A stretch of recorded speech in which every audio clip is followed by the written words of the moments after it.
Good afternoon, good morning, good evening, whenever it is that you are taking the time to watch this pre-recorded video. We are going to pick up right where we left off from Monday's live class. So in Monday's live class, just to kind of get you reoriented, we started what I'm calling the Making Claims, Chapter 4 in our textbook. And it is this week that we'll be talking about making claims and research questions. So I'm going to try and organize the modules by week because that seems to give you a little bit more clarity to follow.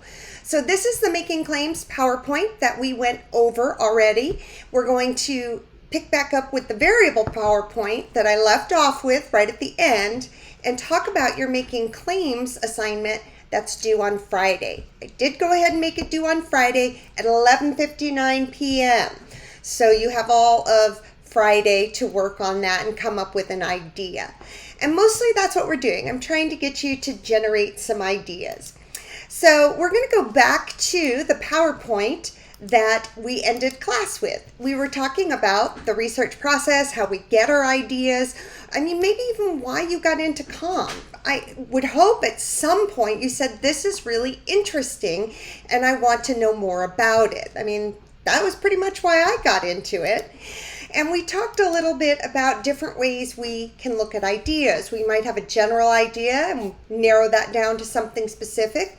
Sometimes a specific instance happens to us and then we come out to a general theory.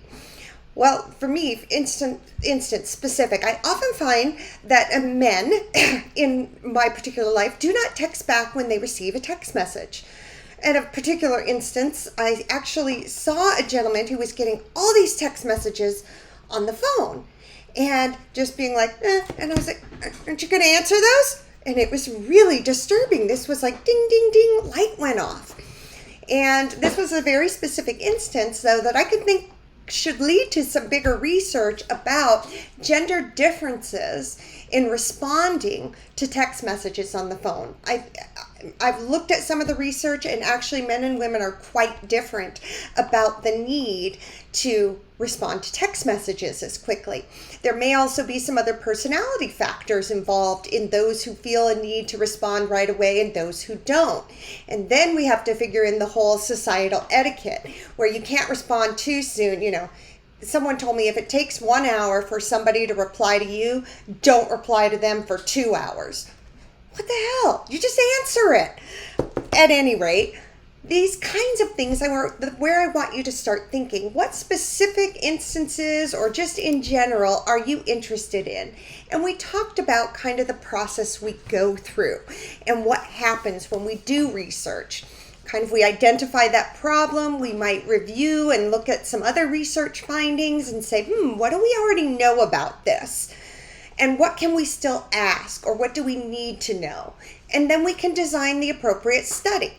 Remember, in methodological land, that study can be designed in one of three ways. It can be a quantitative social science study, it could be an interpretive qualitative study, or it could be a critical or rhetorical study.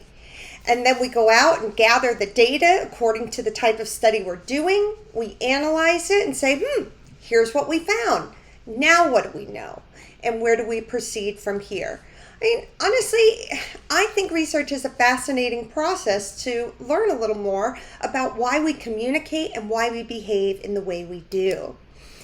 We already watched the little video on generating ideas and how ideas come about. I'm still trying to figure out how I might go about research teams. It's, again, something much easier in the classroom. And as we move forward in society, for however long we stay online, it'll be very interesting that we don't get those chance meetings with others where we can flesh out ideas and talk to one another. Or you meet someone in the classroom that you hit it off with and you now find your study buddy for the next 2 years at SDSU. We're definitely missing some of that communication context, and that's going to affect our communication and how we make friends and meet people. All right, then I showed you this last slide, and I didn't get to explain it all that well, so I wanted to come back to it. When we are doing research questions, we have to have things that we can measure. It's it's like saying someone should be an effective communicator. What does that mean? What is effective, and how can we get at the root of what that means? So we have theories and we have variables. So we can say, what effect does self-disclosure with your parents have on your self-esteem? Those are communication variables. So a variable is a concept that we can look at more in depth. So nonverbal communication is a concept. It is a variable. Argumentativeness. Are you an argumentative person? That is a concept in communication or a variable. Communication apprehension, our willingness or fear of speaking in public. That is something, a phenomenon we can look at. I have another study I'd love to do someday still about how teachers' rate of self-disclosure can positively affect a student's communication apprehension. You see what I'm starting to do? So we can't just say, students come to me and go, I don't know, this was a true story too, so I don't really know what I want to talk about in communication. I like animals. And I was like, great, good job being a comm major then. So I had to stretch this one a bit, but can you come up with a topic involving animals and communication? I totally can, because you do a lot better, of course we are in quarantine, at the park with a cute dog than you do without. Yeah, we'll get people to come up and talk to you. So we could look at animals as an initiator of conversations with strangers. So this is where, you just have to start thinking a little bit more and get very specific. Empathy. What's interesting right now is professor empathy. There's two kinds on campus. There are professors who are having high empathy right now for students, and there are professors in the other camp with no empathy. So which would impact, say, student learning the most? Professors are more empathy or less empathy?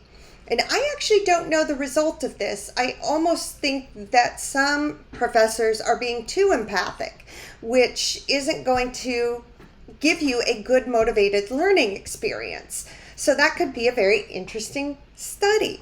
Conflict style. If I grew up seeing my parents fight a certain way, will I fight that way? Will I inherit their conflict style and communication? What I've put on this slide is just a small, very small portion of communication topics, concepts, and variables. So this is just to get you started. There are all kinds of other topics out there and other ways and things we can look at. But I want to try to get you away from is just saying, I want to look at communication and sports. What kind of communication in sports? I just actually proposed a study in my quant class where we would look at parents' verbal aggression towards their children at sporting events, like when they're playing sporting events, and does that manifest itself in that child having more verbal aggression? The parents who just scream at you on the sidelines. I was a soccer mom. I saw a lot of parents behaving badly. Is that communication going to affect their child's communication? So the variables I have up here is so minuscule compared to everything that's out there. But I want you to start picking something more specific. Just not, I want to know about my family. So we're going to move you towards using the specific concepts and variables and theories that you're learning about. So, what is a variable? Well, pretty much gave you the introduction to that. A variable, very simply, is a concept. Any concept that we are looking at. A tangible concept that we can typically say measure is a variable. So is one's communicator style a variable? Sure. Communication apprehension, is a variable. Immediacy is a variable. How about your attitude towards women in the workplace? There's actually a survey that measures that. That's a variable. And we have two types of variables. And usually comm students freak out a little bit when we start getting, oh no, this is sounding too scientific. It's not. The independent variable is the variable that will influence something else. It's a variable that has an effect on something else.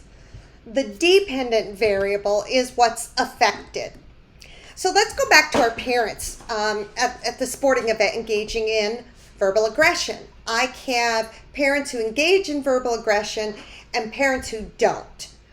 That's my independent variable because I want to know what is the influence of parents' verbal aggression on their children, the outcome. So when you think of an independent variable, we say it is the one doing the affecting. It's the one influencing. And you want to find out what kind of effect that has on a phenomenon. I know that's not crystal clear, so we're going to talk about it and I'm going to give you some more examples. So one of the things I like to do is what I call kind of a cause map or a web map, and this is part of what your research inquiry is going to entail. So I've pulled up your research inquiry here, and the first page you're going to notice is completely blank. And I ask you to give me your name and your research topic. So what would we like to research? Why don't we look at, teacher humor. Teacher humor on student learning. This is a pretty broad topic, although it's definitely got some specifics to it. And here's what I like to do. Okay, if we're looking at student learning, we want to know if I'm more humorous, does that affect your learning? Humor, I control. I can either be funny or I cannot be funny. How will then that affect student learning? So student learning is the outcome or dependent variable. Another one we love to look at is relationship satisfaction. How does jealousy affect relationship satisfaction? And one of the things I'm going to tell you, anytime you have the word like satisfaction, this is kind of an overall outcome. I want to know how jealousy affects relationship satisfaction. So jealousy is the independent because you either have some jealousy or maybe you don't have jealousy. So you're talking about what effect it has on the overall outcome, which is the dependent variable. So let me use jealousy and relationship because you guys might have some experiences this one. I'm going to put jealousy over there. I'm going to put relationship or my dependent variable right in the middle. And the reason I'm doing that is because I'm a visual person and I want to know multiple things that affect relationship satisfaction, not just jealousy, but jealousy does affect relationship satisfaction. What else affects relationship satisfaction, guys? You tell me. What are other variables? Well, I'm sure you can start with, well, how about communication competence? Yes, that will work. What else affects relationship satisfaction? How about workload? Now that's more of a different kind of variable. What we'll talk about what that means. How about sex? Does that affect relationship satisfaction? Sure. What else affects it? Okay, and what I want you to do is kind of make this little map. You can draw this if you want. Normally we would draw this in class, and I do like the aspect of drawing, but this affects it. This can impact it. Your workload can impact it. Does school impact your relationship satisfaction with a significant? Yes, school can impact that. What other communication variables might impact it? Oh, I just thought of like 2 or 3 good ones. How about, didn't mean to do that. How about trust? Might impact relationship satisfaction. Another good one that might impact it is empathy, understanding, things like that. And so what I am trying to do is give you a visual picture here of all the things we could do a study about. We could look at how empathy impacts trust, school, communication competence, jealousy. How about, I'll give you one last other one.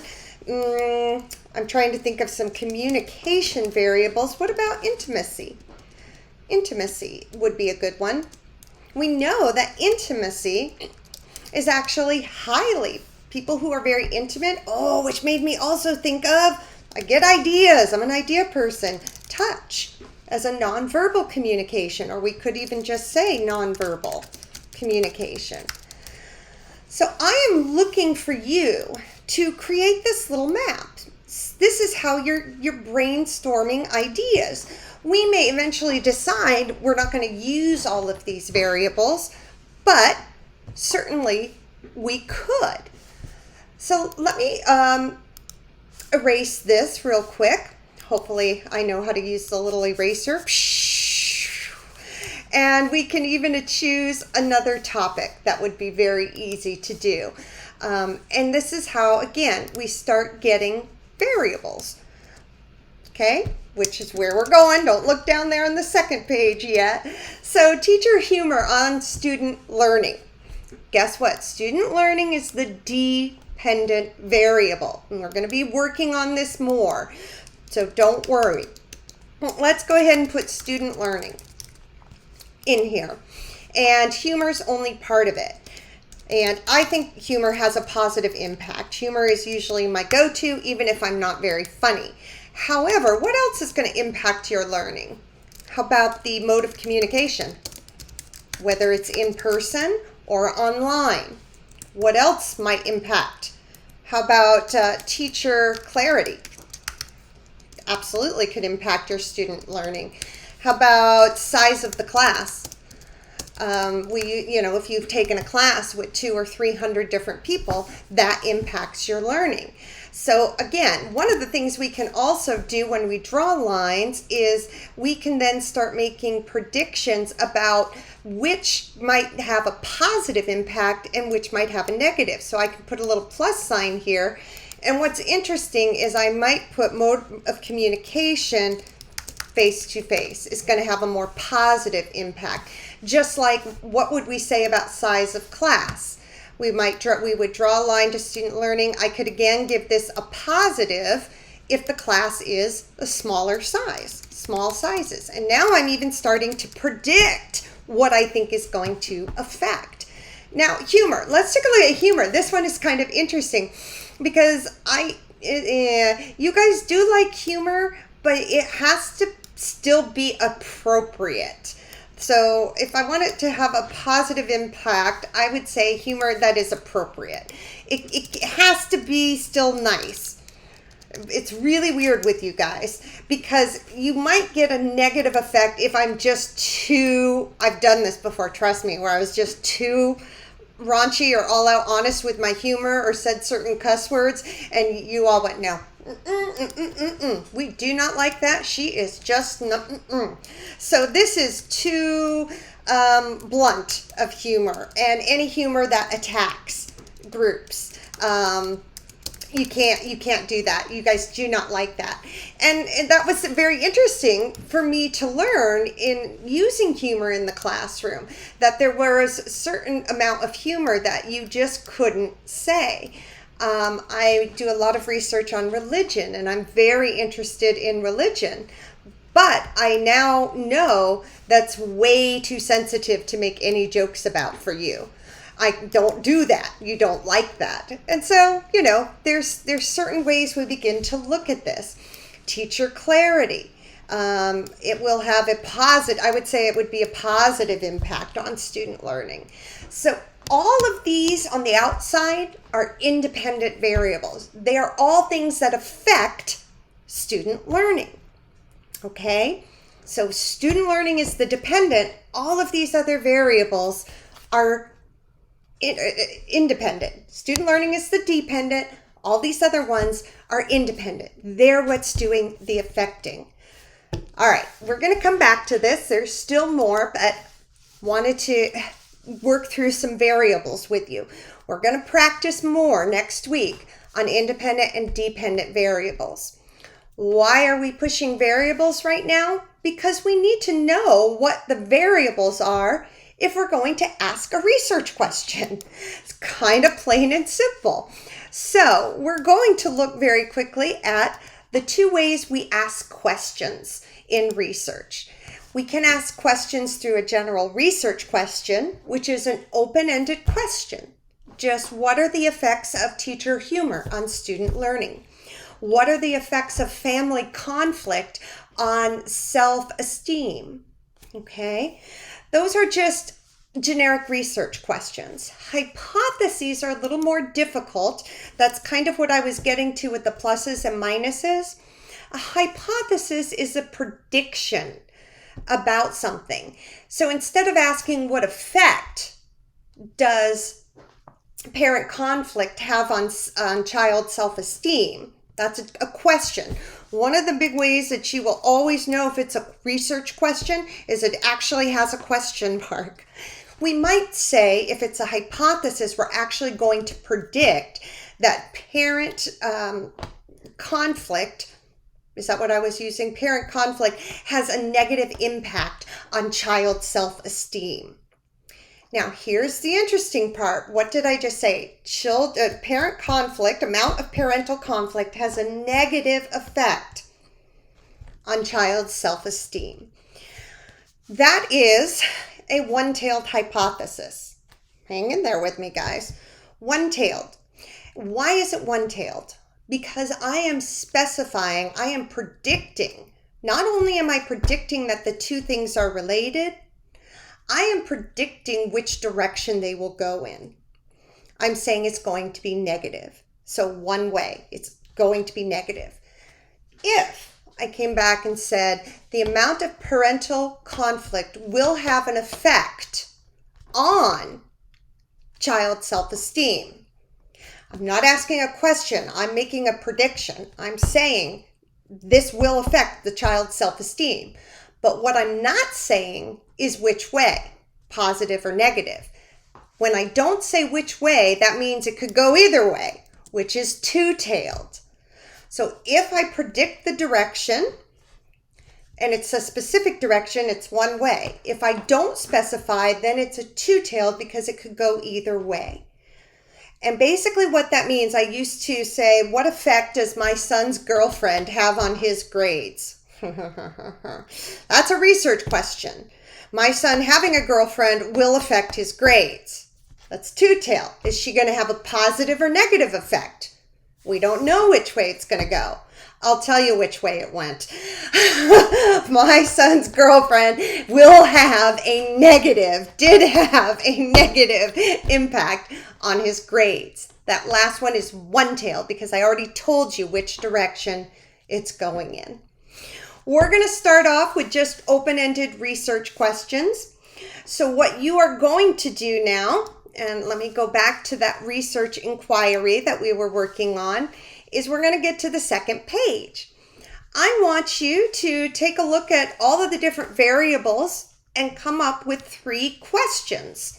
Put them into questions. So how does teacher humor or the appropriateness of teacher humor or the amount of teacher humor affect student learning? Just put these variables, remember these concepts around here, they're variables. So I'm really just asking you to take this drawing you scribbled down and now write it out. What are the variables you're looking at and what kinds of questions do you want to ask? We're starting to narrow it down. And of course, you already know some of your variables. We're looking at humor as a variable. We're looking at communication, clarity is a variable, or whatever you might have had back up on this diagram. So this is kind of your job this week, is to say, what am I interested in? Do a little brainstorming visually. I want to see it because I really think if you put that dependent variable in the middle, like I did here, and say, what are all the different things that could affect this? That's going to help you come up with the variables you want to study. You have to ask the question, though, what affects the phenomenon. So you want to know about family communication. Well, what are all the different things? Communication as well as other variables and situations and circumstances that can affect it. That's what we want to know.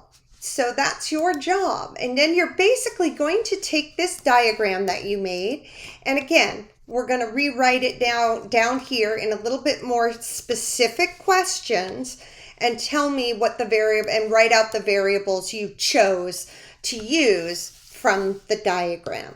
I'm hoping this makes sense. If you don't watch the video, it will make no sense, but hopefully you will. So that's what we're looking for, not just a topic.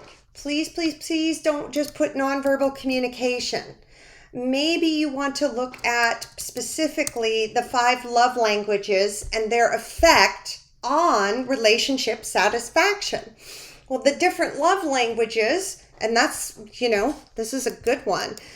We were back to relationship satisfaction.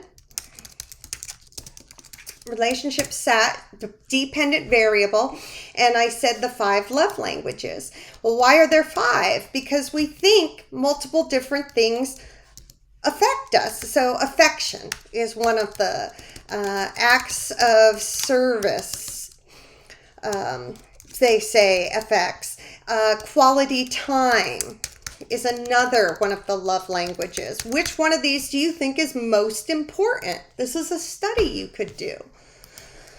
All right, I'm hoping you're getting the idea, and I want you to use this kind of visual map to think of all the possible things that could affect relationship satisfaction. Here's another one. How about this?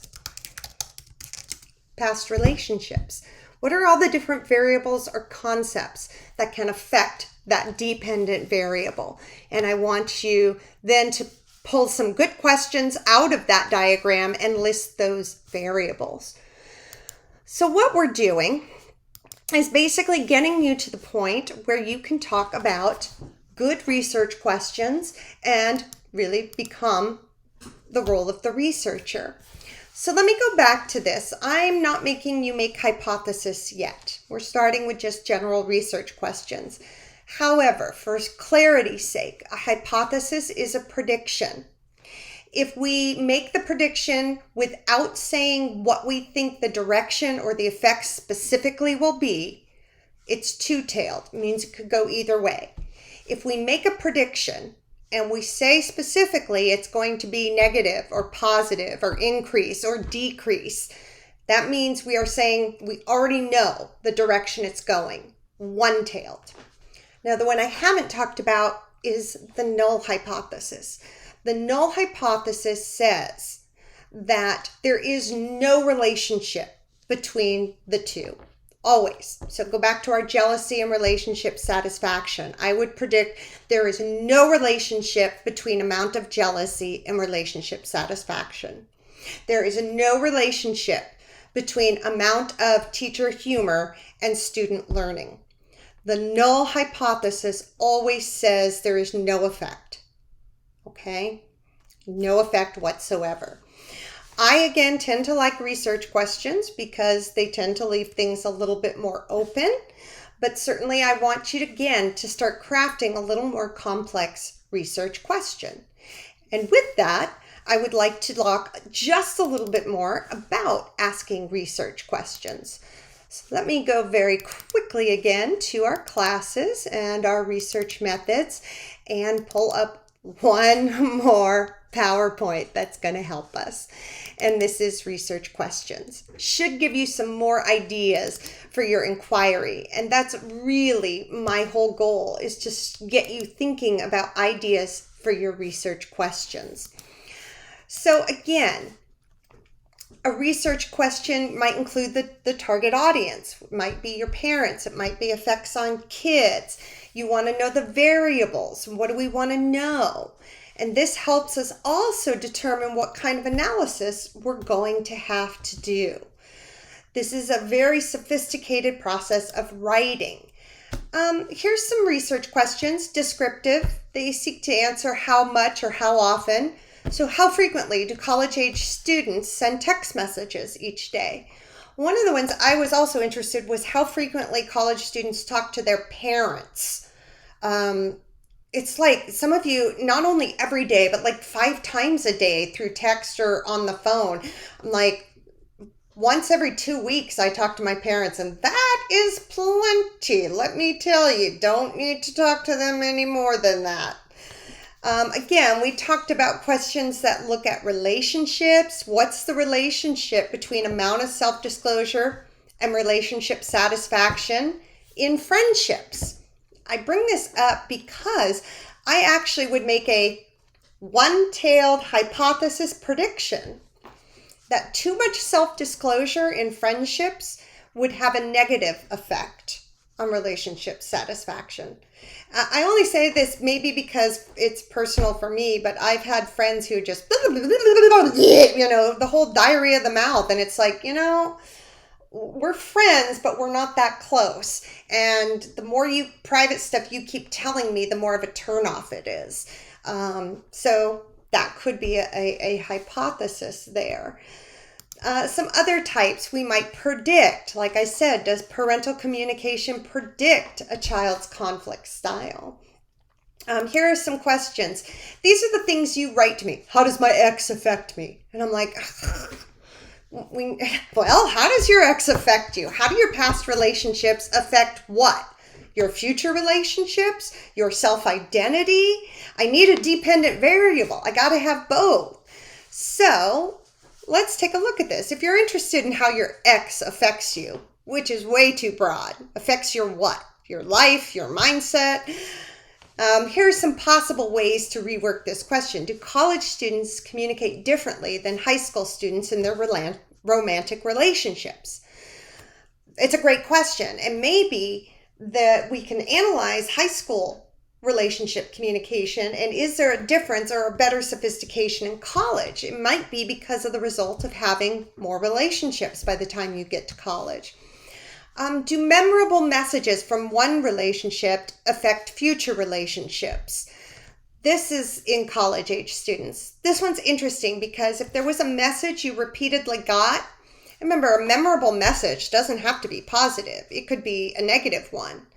And that message sticks with you and you can't get rid of it, it will affect future relationships. We actually know the research on that. We can already write the hypothesis. Another one I put was, does defensive communication lead to decreased relationship satisfaction? I could probably, again, because I've actually done the research on this one, make a one-tailed hypothesis and say that defensive communication leads to decreased relationship satisfaction. I already know it has an effect, and I already know it's going to be negative. So these, again, are ideas. You come to me and say, yeah, what about, how does religion relate? And it's like, you gotta tell me a little bit more. Conflict style. So, does religiosity predict conflict management style in college-age students? Another personal experience. When I taught at Point Loma and I gave the conflict style measure, a lot of my students would come out as avoiding. I'd never seen anything like it, and I started to wonder, because they were raised maybe in a very religious family, does that cause them to avoid conflict more? And I was very interested in that. Is there a relationship between religiosity and conflict management style, or what is the most predominant conflict style used by college students? I would, again, also make a one-tailed hypothesis saying the most predominant conflict style used by college students will be avoidance, because you tend to avoid. Here's some other topic ideas. Again, influence families how? It's got to be how does it influence family satisfaction, family communication? Keep working on these variables. How does TV watching influence families? How much TV do college-age students watch? What has the advent of Netflix, Apple TV, Hulu, Disney, Amazon Prime, what has that done to our TV watching habits and our communication? Here's another descriptive, just how much TV do families watch together anymore, if any? They're saying that COVID should certainly be interesting because they bet children will receive much more screen time unsupervised due to working parents. And will that affect children's communication ability or interaction face to face later? Is there a relationship between amount of TV watched and family satisfaction? My family didn't watch TV together. I don't know if that was why we didn't have a close relationship. All right, this one down here actually is a hypothesis. See, there's two ways you can tell it's a hypothesis. First of all, there's no question mark at the end, so that's your dead giveaway.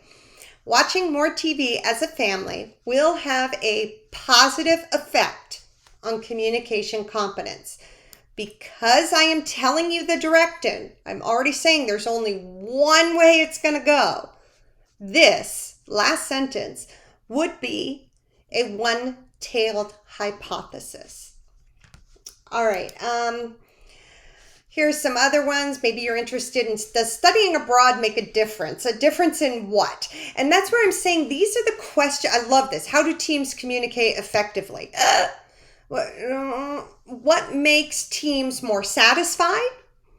Does communication have an impact on team cohesiveness? Do you see how I'm rewording these? These are the questions you give me, and they're not good because they don't say anything. Does studying abroad make a difference? Well, does studying abroad make a difference on an individual's global citizenship? Or on an individual's level of ethnocentrism? Those are questions now that are getting at that specific. Does immediacy matter in the classroom? Matter in the classroom for what? Where's the dependent variable? Does immediacy in the classroom lead to more student interaction? Do you see what I'm doing? You ask these very broad questions, and I want to push you to say you need both the independent and the dependent variables. You can have multiple independent variables in a question. All right, I feel like I have probably talked too much now already. I'm going to be putting everything up in the module. You're making claims homework we have gone over, and you're going to upload that on Friday before 11:59 p.m. Do some brainstorming. Start thinking about what you want to look at and what things impact happiness. But don't give me happiness. Give me something more specific, okay? Try to be specific. Try to use actual variables and theories that we've been learning about. All right, guys. Have a good week. Be creative and think about what you're interested in communication.